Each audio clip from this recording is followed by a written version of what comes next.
Hi friends, welcome to Uma Kitchen. இன்னைக்கு நம்ம ஆழ்வெள்ளி கிழங்கு போண்டா செய்ய போறோம். அதுக்கு தேவையான பொருள் சொல்லிறேன். 1/2 கிலோ நான் ஆழ்வெள்ளி கிழங்கு எடுத்து தோல் நீக்கி நாரெல்லாம் எடுத்து க்ளீன் பண்ணி கட் பண்ணி வச்சிருக்கேன். ஒரு கப் வந்து கடலை மாவு எடுத்து வச்சிருக்கேன். 1/4 டீஸ்பூன் கரம் மசாலா எடுத்து வச்சிருக்கேன். 1/4 டீஸ்பூன் வந்து மஞ்சள் தூள் எடுத்து வச்சிருக்கேன். 1/4 டீஸ்பூன் பெருங்காய தூள் எடுத்து வச்சிருக்கேன். 1/4 டீஸ்பூன் வந்து ஆப்ப சோடா மாவு எடுத்து வச்சிருக்கேன். 2 ஸ்பூன் அரிசி மாவு எடுத்து வச்சிருக்கேன். 2 ஸ்பூன் சிக்கன் மசாலா எடுத்து வச்சிருக்கேன்.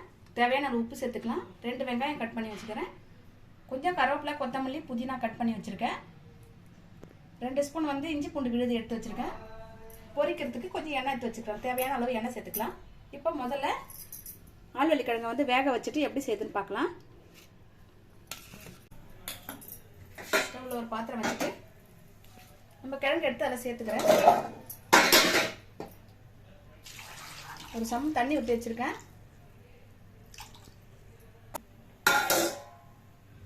ஒரு 10 நிமிஷம் வேகட்டும். இது நல்லா வெந்துடுச்சு. தண்ணிலாம் எடுத்து நான் வடிகட்டிட்டேன்.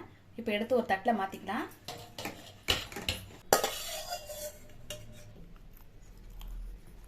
இப்போ இதை நல்லா மசிச்சுக்கலாம்.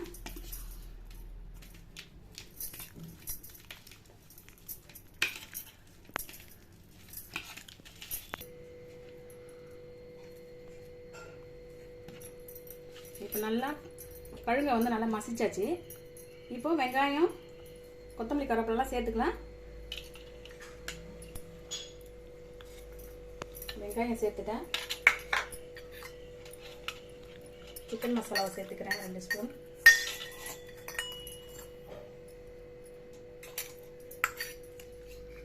கரம் மசாலா சேர்க்கிறேன். மஞ்சள் சேர்க்கிறேன்.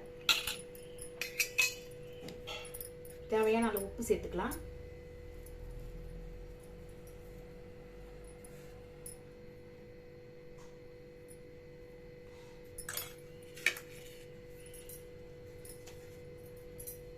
இஞ்சி பூண்டு புதினா கொத்தமல்லி கருவேப்பிலை எல்லாத்தையும் சேர்த்தாச்சு.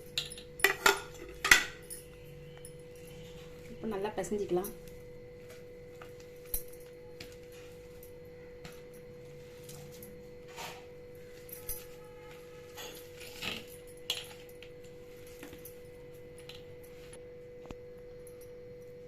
இப்போ நல்லா கிழங்கை வந்து நல்லா பிசைஞ்சு மிக்ஸ் பண்ணி வச்சாச்சு. இப்போ மாவு கரைக்கிறது. மாவு கரைச்சிட்டு அப்புறமேட்டு நம்ம உருண்டை உருட்டி எப்படி பொரிக்கிறதுன்னு பார்க்கலாம்.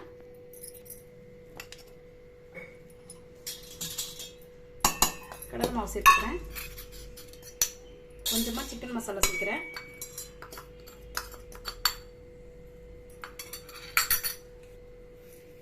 தேவையான அளவு உப்பு சேர்த்துக்கிறேன்.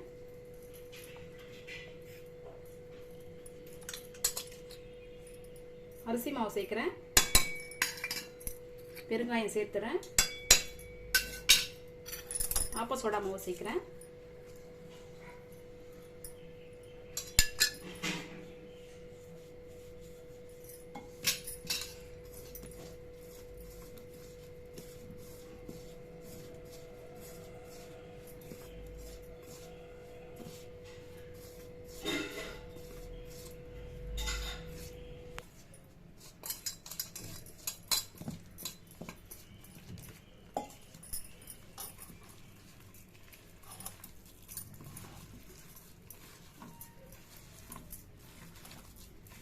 கொஞ்சம் கொஞ்சமாக தண்ணி விட்டு, ரொம்ப தண்ணியாகவும் கரைக்கக்கூடாது, ரொம்ப கெட்டியாகவும் வைக்கக்கூடாது, மீடியமாக இருக்கணும் மாவு. அப்போ தான் வந்து போண்டாக்கு கரெக்டாக இருக்கும்.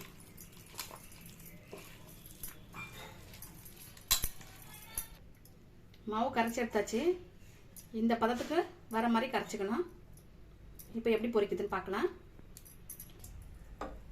ஸ்டவ் ஆன் பண்ணிக்கிறேன். இப்போ கடாயில் எண்ணெய் ஊற்றி வச்சுக்கலாம். சூடு ஏறிக்கிட்டே இருக்கும்போது நம்ம உருண்டை ஊற்றி வச்சுக்கலாம்.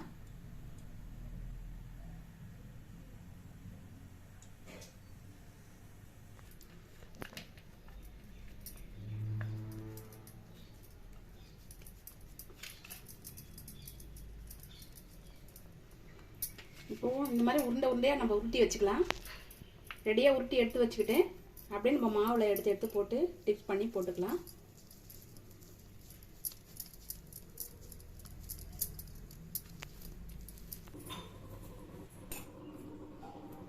உருண்டெல்லாம் இப்போ உருட்டி வச்சாச்சு. இப்போ மாவில் டிப் பண்ணி போண்டா எப்படி பொரிக்கிறது பார்க்கலாம். எண்ணெய் சூடு ஏறிச்சு. இப்போ போட்டு எடுத்துக்கலாம்.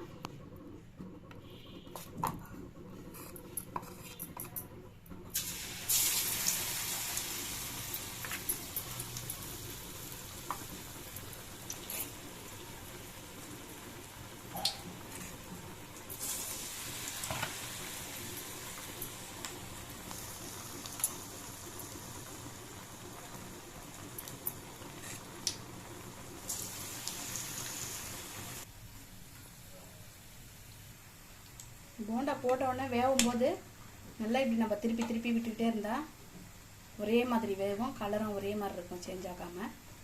இல்லைன்னா ஒரு பக்கம் தீஞ்ச மாதிரி ஆகிடும், ஒரு பக்கம் வேறு மாதிரி கலராக இருக்கும். இந்த மாதிரி திருப்பி திருப்பி விட்டுக்கிட்டே இருக்கணும்.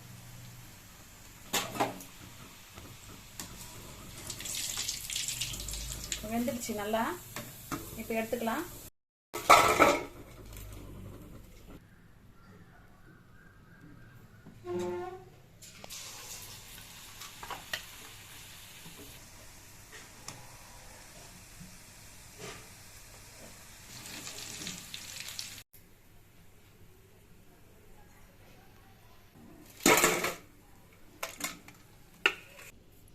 சூப்பரான டேஸ்டான ஆலிவள்ளிக்கிழங்கு போண்டா ரெடி ஆயிடுச்சு பாருங்க.